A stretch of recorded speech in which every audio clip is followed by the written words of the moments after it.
Buenas amigos, bienvenidos de nuevo al canal Ciencias con Salva. Vamos a continuar con corriente alterna y en este vídeo número 6 vamos a resolver un problema en el cual nos presentan un circuito en serie de una resistencia con un condensador. Por lo tanto vamos a ver cómo se calculan todos los parámetros calculables en este tipo de ejercicios. Si te interesa este vídeo quédate y continuamos rápidamente.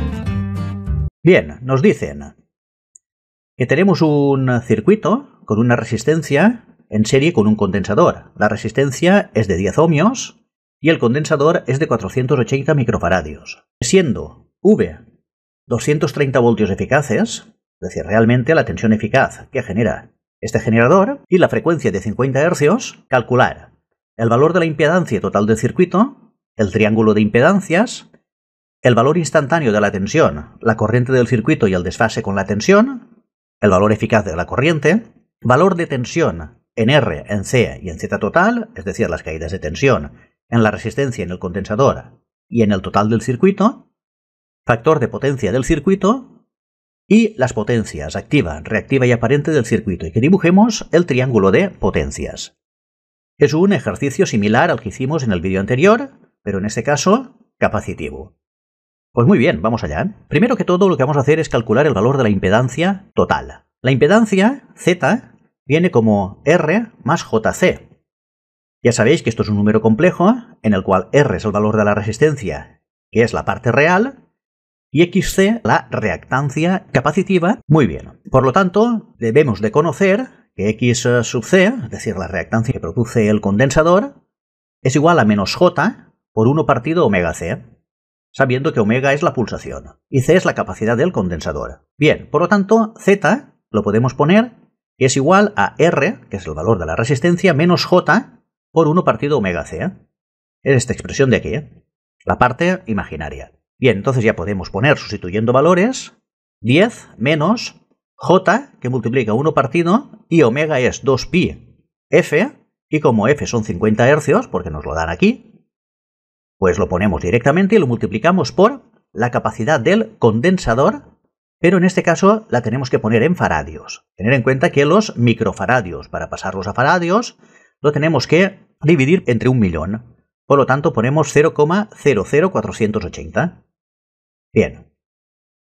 Tener en cuenta que omega es 2pi F, por eso hemos utilizado aquí 2pi por 50. Bien, esto nos da al final, haciendo cálculos, 10 menos J por 6,63. Entonces ya tenemos el número complejo del cual tenemos que calcular ahora el módulo y el argumento. Esto es el valor de la impedancia total del circuito y se mide en ohmios. Recordar que en alterna la resistencia del circuito se mide en ohmios y lo llamamos impedancia. Bien, el módulo del número complejo es igual a la raíz cuadrada de la parte real al cuadrado más la parte imaginaria al cuadrado.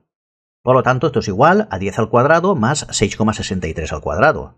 Vamos sacando el módulo de este número complejo. Esto es igual a la raíz cuadrada de 139,44, que al final nos da 11,99. Aproximando, podemos poner que son 12 ohmios. Esto sería la impedancia total. Bien, vamos a calcular el argumento. El argumento es el ángulo que forma la impedancia total con el eje real. Por lo tanto, esto es igual a phi. Y phi, que es el argumento, es el ángulo que forman, lo vamos a poner como la arcotangente de la parte imaginaria dividido la parte real. Por lo tanto, phi es igual al arcotangente de menos 6,63 partido por 10. Tener en cuenta que aquí tenemos que considerar el signo negativo. Y esto nos da la arcotangente de menos 0,663. Con una calculadora sacamos rápidamente que phi es igual a menos 33,55 grados. Esto pasándolo a grados hexagesimales son menos 33 grados, 33 minutos y 48 segundos. Nosotros para el vídeo continuaremos utilizando los grados centesimales porque son más fáciles de calcular con la calculadora. Bien, pues ya tenemos el valor de la impedancia total, ya tenemos el valor de la impedancia en módulo y ya tenemos el argumento. Por lo tanto, con esto ya nos podemos formar el triángulo de impedancias. Muy bien. Por lo tanto, el triángulo de impedancias nos tenemos que poner el eje imaginario y el eje real, y sobre el eje real nos tenemos que poner el valor de la resistencia. Recordar, la resistencia siempre va en el eje real, 10 ohmios. Después, a 90 grados para abajo, porque nos ha dado negativo el ángulo, ponemos XC. Y XC es igual a 6,63 negativos. Y la suma vectorial nos da Z, que es igual a 12 ohmios, formando un ángulo de menos 33 grados, 33 minutos y 48 segundos. Tener en cuenta que una bobina siempre tenemos que pintarla hacia arriba, ¿vale? Porque es la parte imaginaria positiva. Y un condensador para abajo.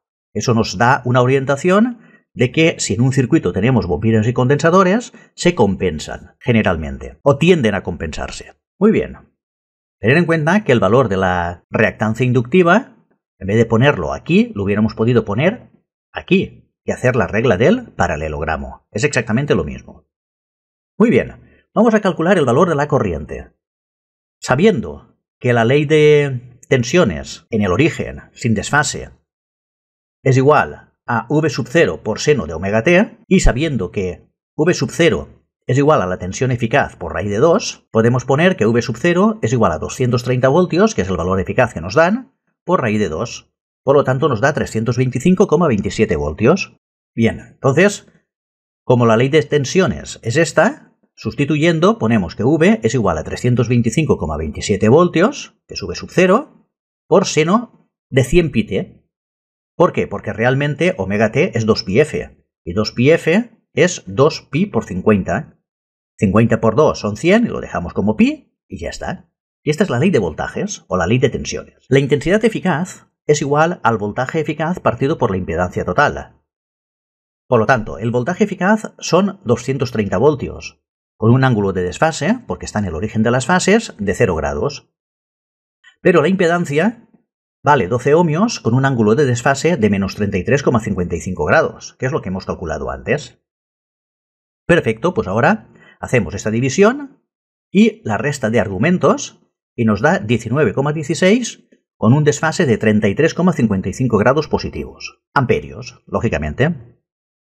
Este es el valor eficaz de la corriente. Por lo tanto, la corriente máxima es igual al valor eficaz multiplicado por raíz de 2. Hacemos exactamente igual que lo que hemos hecho con la tensión. Y esto nos da 27,71 con un desfase igual de más 33,55 grados amperios. Muy bien, este es el valor máximo, es decir, sería la amplitud máxima. Por lo tanto, la ley de intensidades es que la intensidad instantánea es igual a la intensidad máxima y sub 0 por seno de omega t más phi. Por lo tanto, I es igual a 27,10, que es el valor máximo de la intensidad, por seno de 100 pi t más 33,55. ¿Qué nos dice esto? Pues esto lo que nos dice es que la corriente va adelantada 33,55 grados respecto a la tensión. Así como en la bobina la corriente se retrasaba, en el condensador la corriente se adelanta. Normalmente, si estuviéramos en un circuito capacitivo puro, serían 90 grados completos. Pero como este circuito no es capacitivo puro, sino que tenemos una resistencia en serie con un condensador, lo que hace es adelantarnos solo 33,55 grados. Vamos a calcular ahora las caídas de tensión en la resistencia, en el condensador y en la impedancia total. Muy bien, apoyándonos del circuito, tenemos que calcular la caída de tensión entre este punto y este, de la resistencia, y entre este punto y este, es decir, a ver cómo se reparte el voltaje eficaz que nos manda el generador, es decir, los 230 voltios. Vamos a calcular primero la tensión en la resistencia. El voltaje en la resistencia es igual al valor de la resistencia por la intensidad eficaz. Tenemos que utilizar este valor, con este valor angular. Por lo tanto, es igual a 10, que nos desfasa 0 grados, porque coincide con el eje real, por 19,16, que nos desfasa 33,55 grados. Por lo tanto, hacemos la multiplicación y sumamos argumentos. Esto nos da 191,6, con un desfase total suma de 33,55 grados. Esto se mide en voltios. Bien, vamos a hacer el cálculo de la tensión en el condensador. Para hacer el cálculo, V sub C es igual a la reactancia capacitiva por I. Por lo tanto, la reactancia nos había dado 6,63, que siempre nos desfasa menos 90 grados, por eso lo habíamos pintado antes en el triángulo de impedancias, hacia abajo, 90 grados, que nos multiplica a 19,16, que es la corriente eficaz, que va desfasada a 33,55 grados positivos.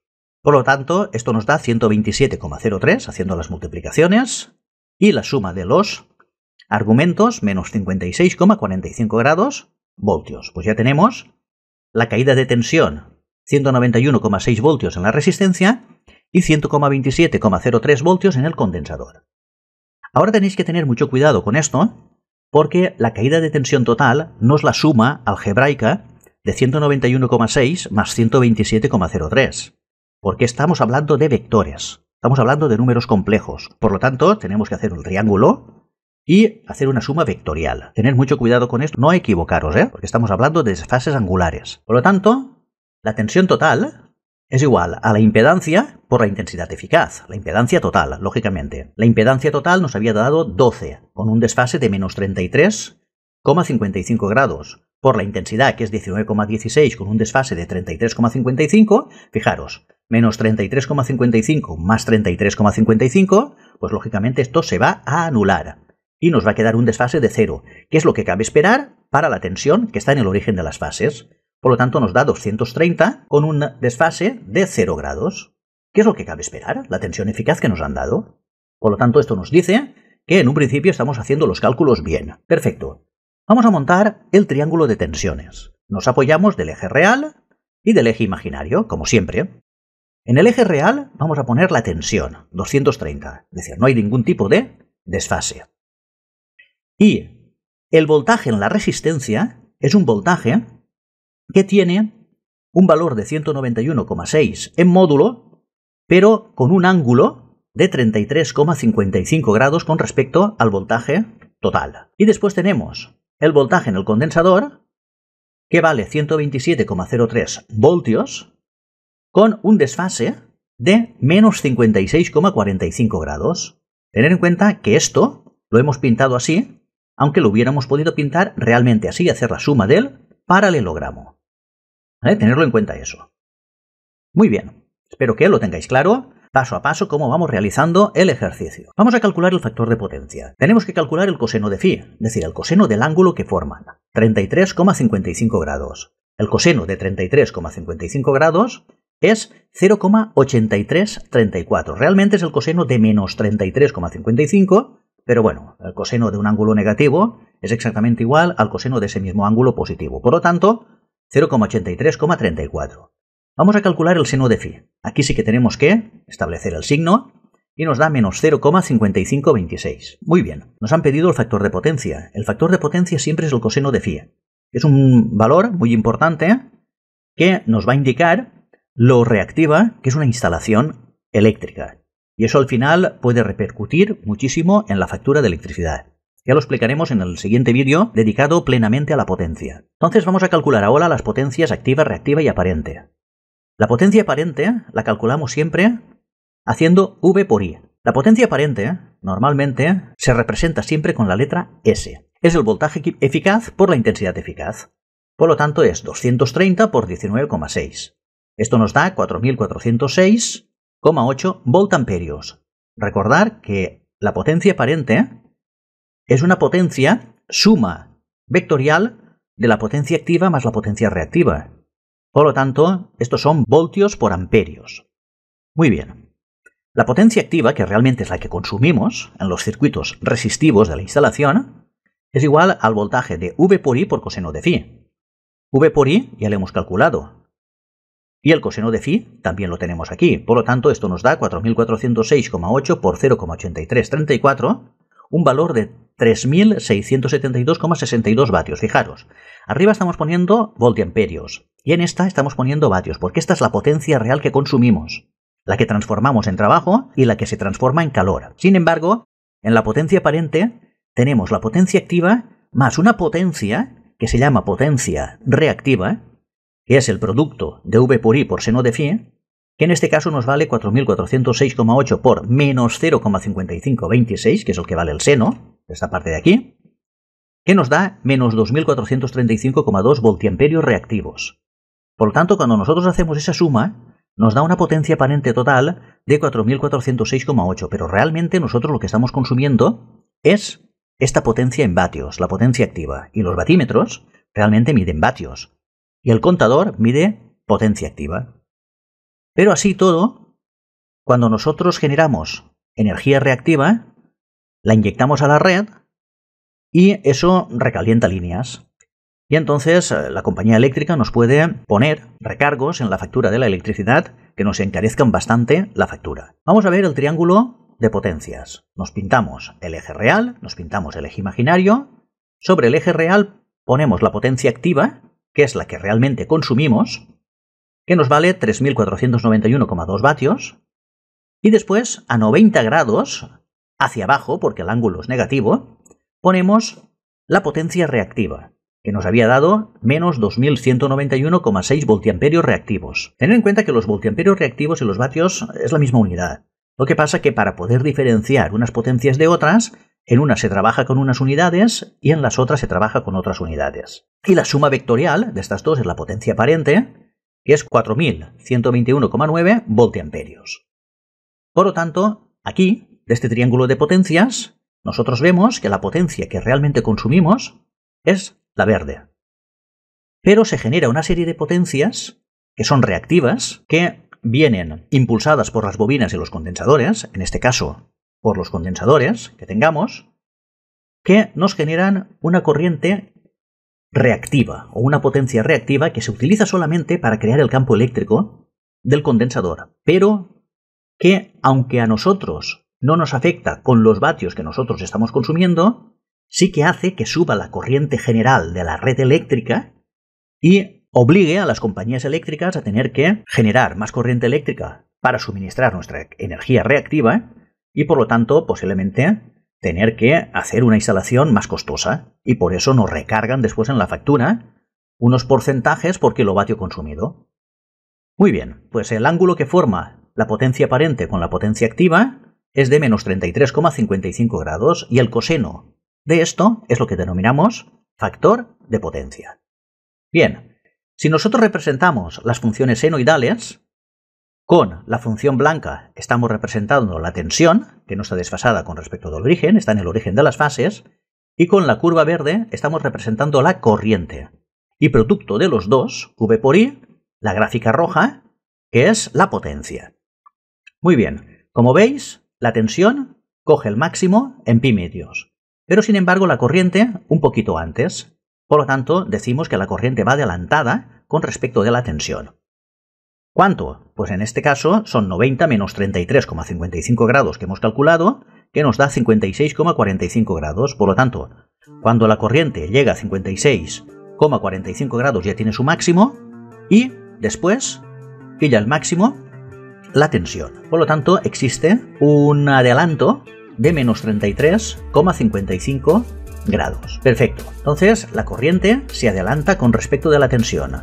Al contrario que lo hacía la inductancia, que lo que hacía era retrasarse respecto a la tensión. En este tipo de problemas, donde hay desfase entre la corriente y la tensión, vamos a ver que aparte de todas las zonas positivas, que es realmente la potencia activa que estamos consumiendo, existen unas zonas negativas, que es cuando la corriente es negativa y la tensión positiva, o viceversa. Entonces, en estas zonas donde nos da la potencia negativa, significa que la potencia la estamos inyectando a la red, la estamos devolviendo a la red.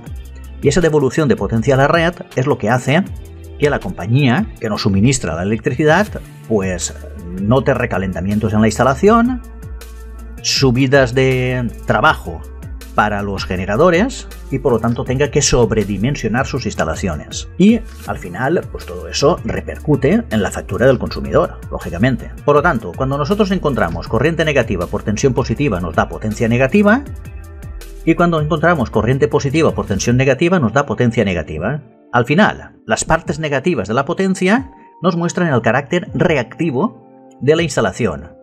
Cuanto más negativo sea, más reactivo, y cuanto menos negativo sea, menos reactivo. En este caso, sería un carácter reactivo capacitivo totalmente. Bien, como veis, la tensión está retrasada con respecto de la corriente en este circuito, y la tensión está adelantada con respecto de la corriente en el circuito anterior, que teníamos una bobina. Por lo tanto, estamos viendo que la bobina y el condensador producen efectos en la potencia reactiva contrarios. Entonces ya veremos que esto hasta cierto punto nos beneficia conocer estos detalles porque para compensar la energía reactiva que genera una bobina, podemos poner un condensador y entonces intentar bajar el factor de potencia, que es lo que nos va a beneficiar en nuestra instalación eléctrica. Pero bueno, todo esto ya lo explicaremos en el vídeo que viene, que vamos a dedicarlo íntegramente a la potencia. Aquí también estamos viendo que la potencia activa que nosotros estamos consumiendo solamente va desde 0 hasta este valor que he punteado aquí arriba. ¿Vale? ¿Por qué? Porque nosotros tenemos que, en el condensador, crear campos eléctricos, y los campos eléctricos se forman utilizando parte de la potencia, que son estas crestas de aquí arriba. Pero claro, dependiendo del ciclo donde estemos, esa energía del condensador se tiene que descargar y se tiene que ceder a la red, que son estos picos negativos. Por lo tanto, nuestra potencia activa total es esta de aquí. Desde aquí hasta aquí.